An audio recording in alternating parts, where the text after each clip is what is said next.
Bismillahirrahmanirrahim.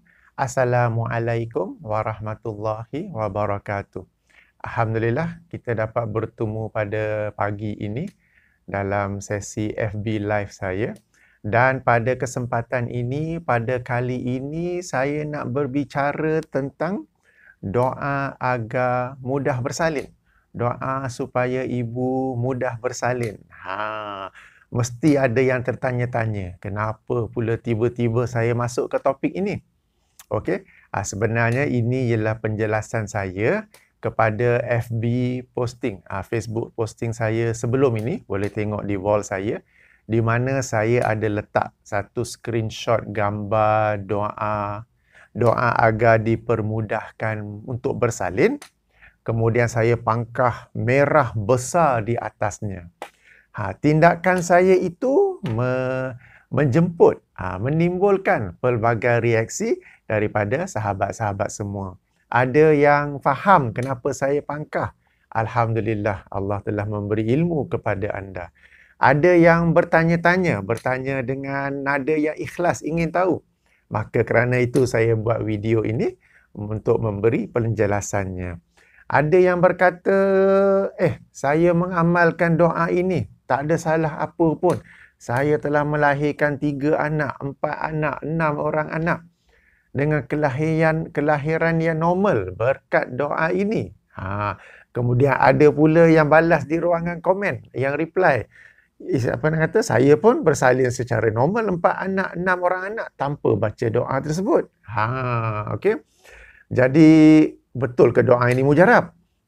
Okey. Kemudian ada pula yang mengkritik kenapa dipangkahnya doa, kenapa apanya begitu. Tak apalah, kita kata kebebasan untuk menyuarakan pandangan kan di ruangan komen itu. Ada pula yang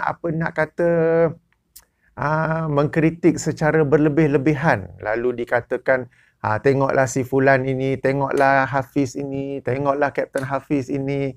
Kerana baca doa saja masuk neraka. Kerana doa saja boleh masuk neraka. Yang ini ni, yang over ni, yang terlebih lajak ni, kita abaikan sajalah. Sebab kalau baca seluruh posting saya tu, kalau tengok gambar saya tu, saya tak sentuh langsung pun tentang neraka. Entah macam mana dia terbawa-bawa ke sana. Tak apalah kan. Siapa yang menghidu cili, dialah yang terasa pedas. Terbalik. Siapa yang merasa cili, dialah yang Siapa yang rasa cili, dialah yang rasa pedas kan. Jadi yang kelima ni kita abaikan. Jadi saya nak fokus kepada mereka yang benar-benar ingin tahu kenapa saya pangkah merah, kenapa saya kata salah doa tersebut. Okey. Baik, sebelum tu saya nak bawa sikit kepada kebiasaan masyarakat kita. Masyarakat kita ni masyarakat yang suka petua-petua. Tips, kalau nak jadi ustaz, kalau nak jadi ustazah, kalau nak jadi penceramah yang famous, pastikan ada banyak petua. Pastikan ada banyak tips. Tentu anda akan jadi masyhur. Tentu anda akan jadi Insta famous, FB famous dan sebagainya. Kalau baca ayat Quran, baca ayat hadis tak famous, tak. Sebab masyarakat kita mereka suka petua. Mereka suka shortcut kepada sesuatu objektif yang mereka mahu. Termasuklah salah satu daripadanya, mereka mahukan petua untuk mudah bersalin. Tak mengapa. Sebab bersalin ni memang sesuatu yang memberatkan, yang sakit bagi seorang wanita, bagi seorang ibu. Okey, jadi mereka nak petua dan petua yang masyhur itu ialah surah Maryam. Dikatakan bacalah surah Maryam kerana ia dapat memudahkan ibu bersalin. Selalu baca dengan kekerapan tertentu ke apa ke.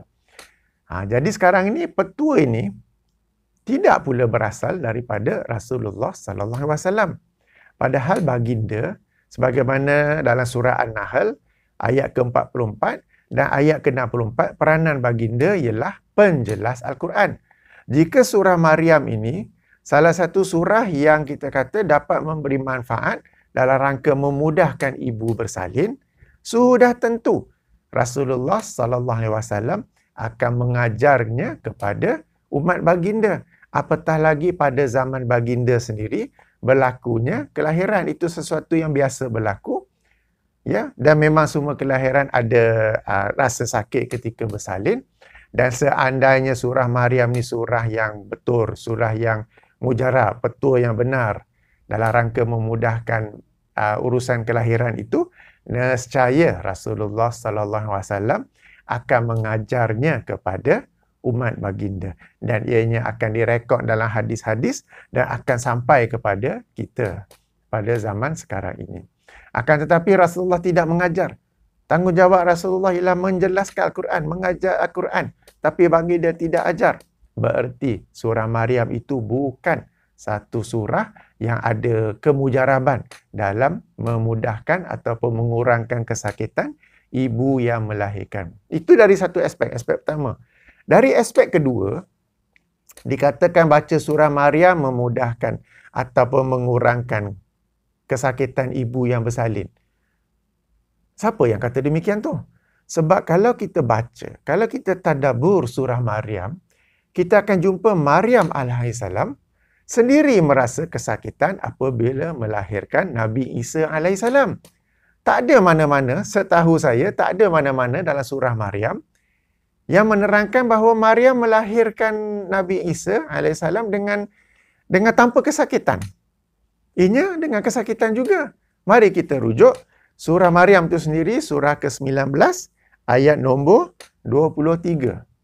Surah nombor 19, ayat nombor 23, di mana Allah Subhanahu Wa Taala berfirman, A'udzubillahi minasyaitonirrajim. Fa'aja'ahal makhadu ila jiz'in nakhlah.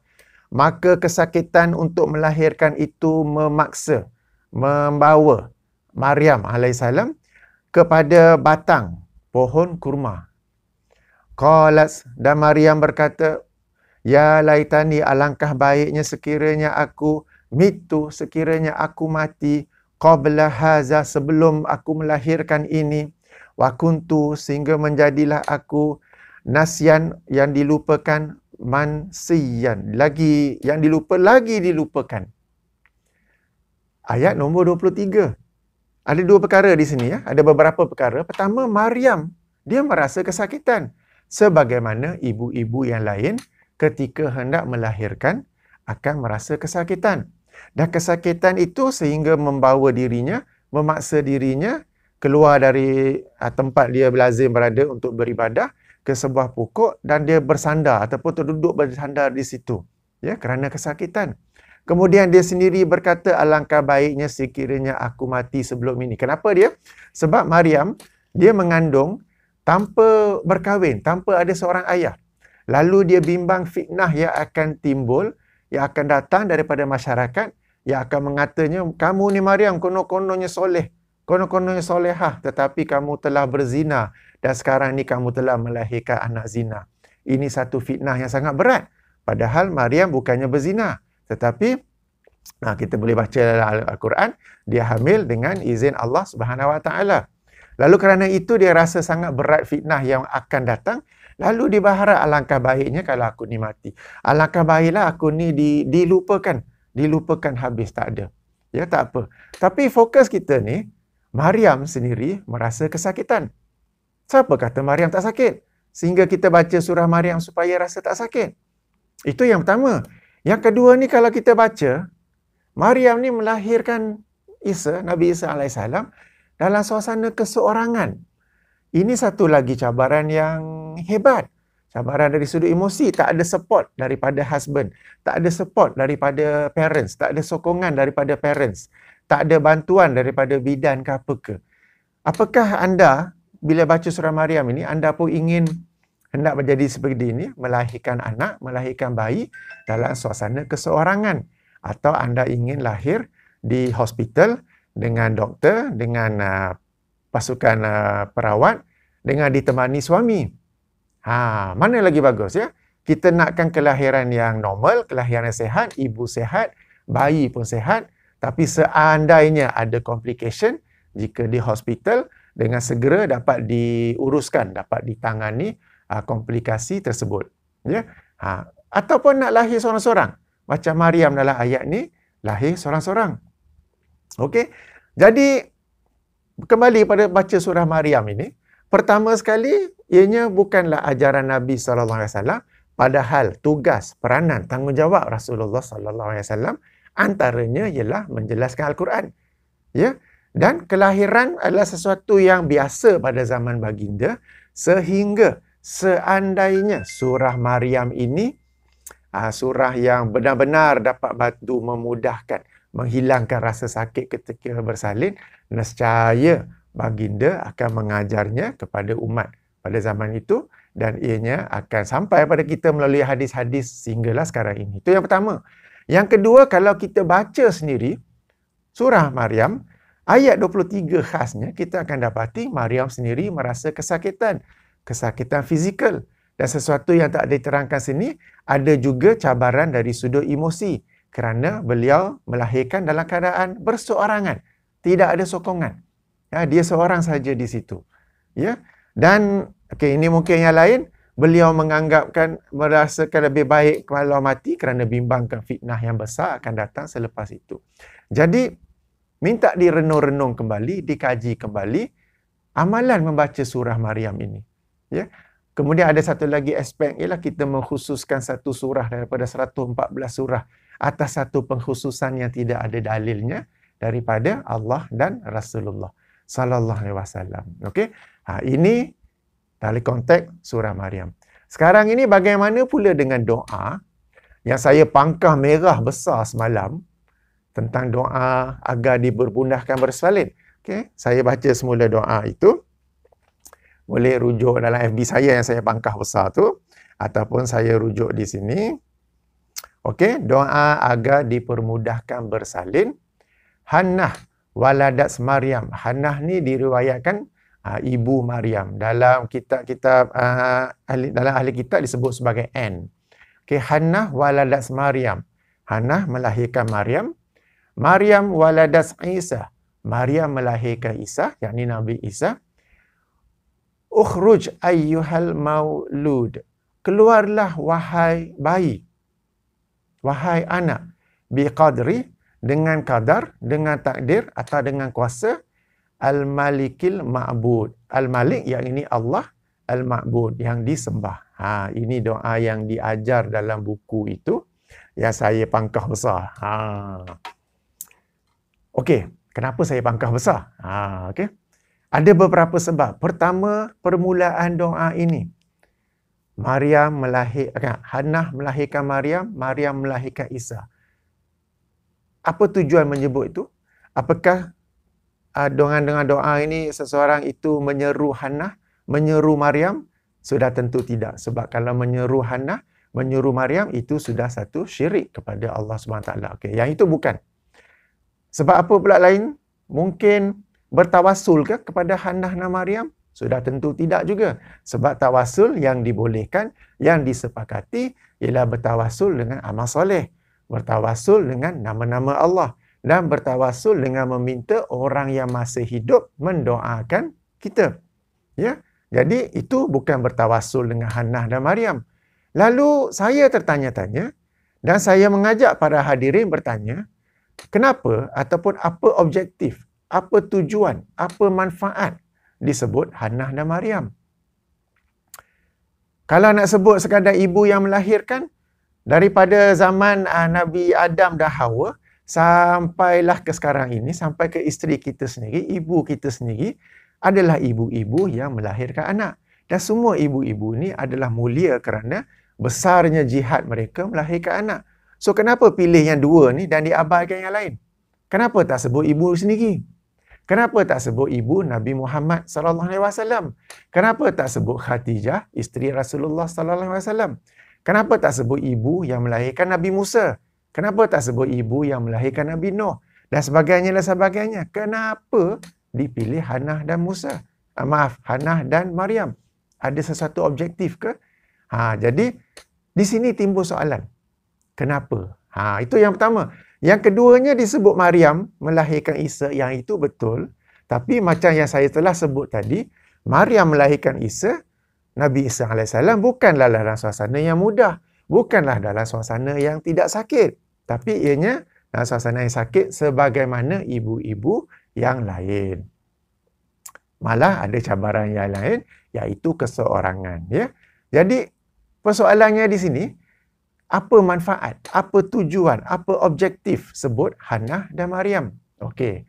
Tak apa, saya tak faham, saya tak tahu, mungkin para hadirin tahu, mungkin pengarang doa ini tahu, tak apa, kita tangguhkan, tak apa.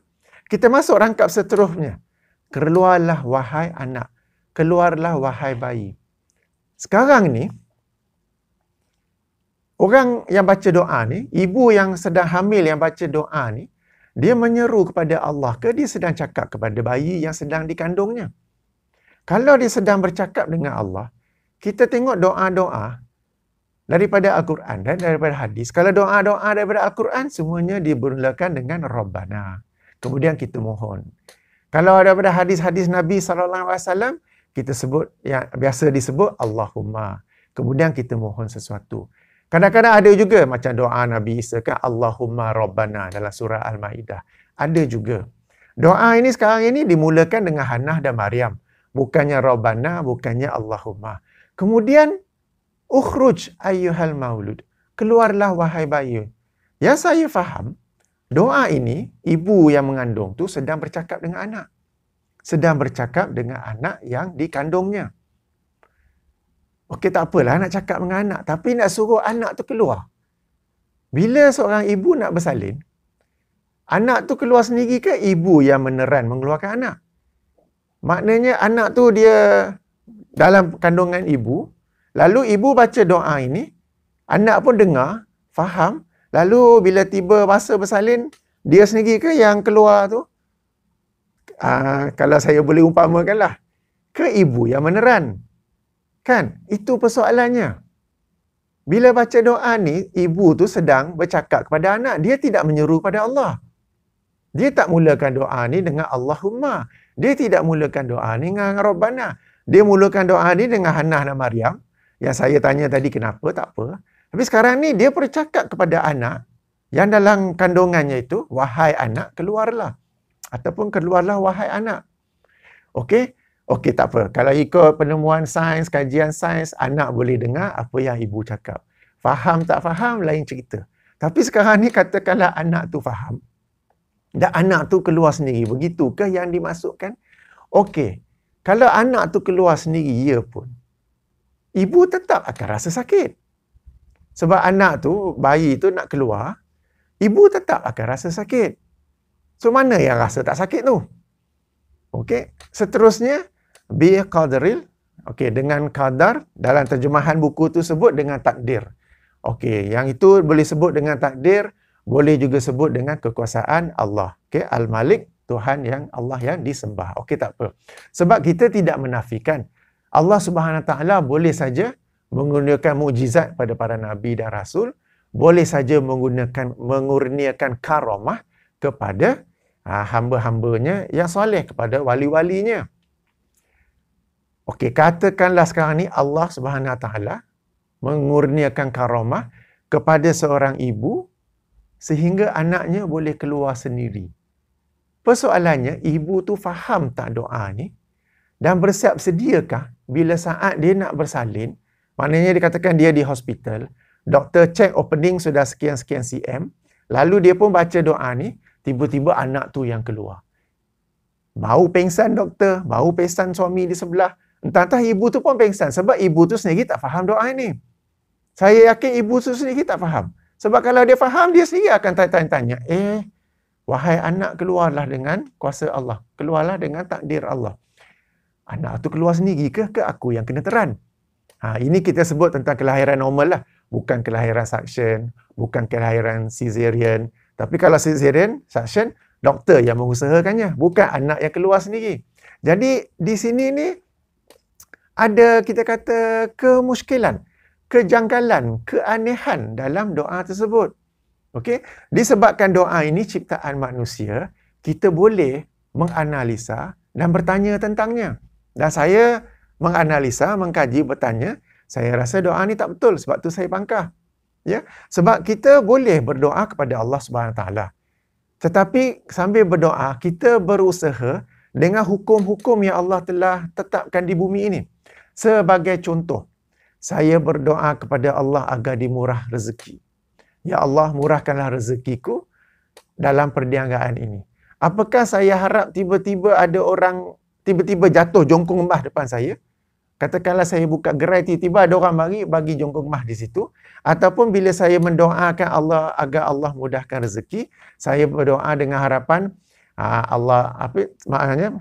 saya berdoa, kemudian saya berusaha berdasarkan hukum-hukum biasa, maknanya saya pastikan produk saya nak jual tu bagus, saya pastikan saya ada ilmu dalam sales and marketing, saya pastikan customer service yang bagus, yang dengan itu ada ramai pelanggan dan saya memperolehi keuntungan daripada bisnes itu. Atau saya berdoa, kemudian tiba-tiba terus untung, tiba-tiba terus duit masuk dalam saving account, tiba-tiba ada orang bagi jongkok emas. Demikian juga apabila kita nak berdoa agar Allah berikan kita kesihatan yang baik. Apakah dengan itu kita duduk saja ataupun tak, kita jaga gizi pemakanan, kita bersenam, dan sebagainya. Demikian juga apabila kita berdoa kepada Allah untuk dimudahkan bersalin, ya kita tetap kena bersalin juga. Kita tak boleh harap macam doa ni yang bayi itu yang keluar. Dan kalau ia pun bayi itu keluar, tetap akan rasa sakit juga. Ya. Jadi di sinilah yang saya katakan adanya perkara yang meragukan dalam doa ini. Bagi saya doa ini salah sebab tu saya pangkah besar. Tetapi jika para hadirin rasa tak bersalah, sekurang-kurangnya ada keraguan pada doa ini. Ya, sekurang-kurangnya ada keraguan.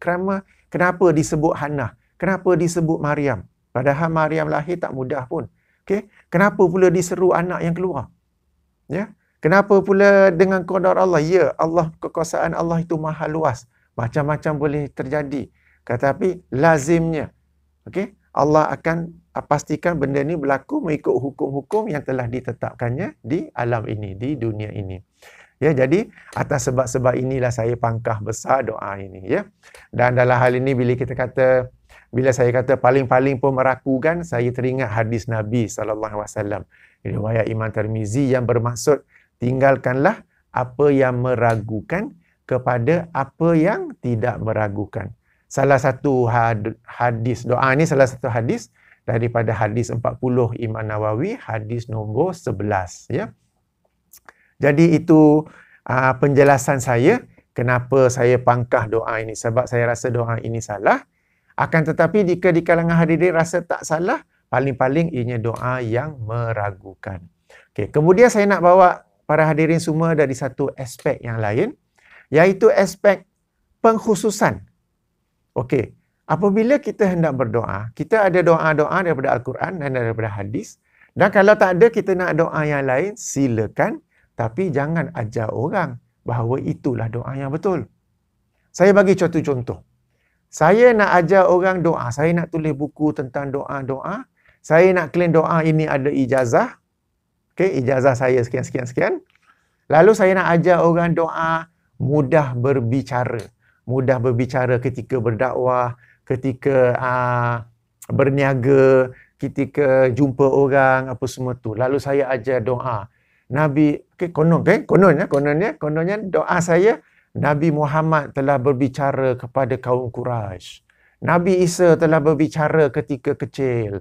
Nabi Musa telah berbicara kepada Fir'aun. Wahai bibir, wahai lidah, bicaralah kamu dengan kuasa Allah. Itu pilihan pertama. Atau pilihan kedua, sebab saya nak ajar orang, saya nak ajar orang satu doa yang khusus, saya ajar apa yang ada dalam Quran dan Sunnah. Dalam kes ini saya ajar doa yang dibaca oleh Nabi Musa dalam surah Toha ayat 25-28. Rabbi shrah li sadri wa yassir li amri wahlul 'uqdatam min lisani yafqahu qawli. Jadi ada beza di situ. Jadi bagi ibu yang nak bersalin, dia boleh saja doa, ya Allah, permudahkanlah bagi aku bersalin. Ya Allah, aku ingin bersalin di hospital. Dan ya Allah, seboleh-bolehnya bagilah aku doktor wanita. Dia boleh susun dengan ayat dia sebagainya. Bagi yang English, dia doa English. Bagi yang Thailand, dia doa Thailand. Bagi yang di India, di Pakistan, dalam bahasa masing-masing tak ada yang spesifik.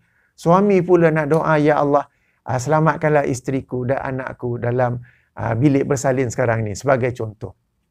Jika begitu, tak mengapa. Sebab masing-masing doa begitu. Masing-masing ada susunan sendiri. Tak ada pengkhususan. Tetapi bila ada buku, bila ada syekh, bila ada tuan guru yang mengkhususkan satu doa, Maka kita boleh soal pengkhususan ni macam mana? Doa ni datang dari mana? Kita boleh tanya. Okey? Itu yang pertama. Yang kedua tu, kita boleh tanya pula lirik doa tu. Kenapa aneh lain macam? Macam yang saya kupas tadi. Jadi, moga-moga penjelasan saya ini dapat membantu mereka yang benar-benar ikhlas ingin tahu kenapa saya pangkah doa tersebut. Ya. Jadi, moga-moga penjelasan saya ini memberi manfaat kepada para hadirin semuanya. Moga-moga kita semua sentiasa mencari ilmu, mencari ilmu yang benar-benar bermanfaat.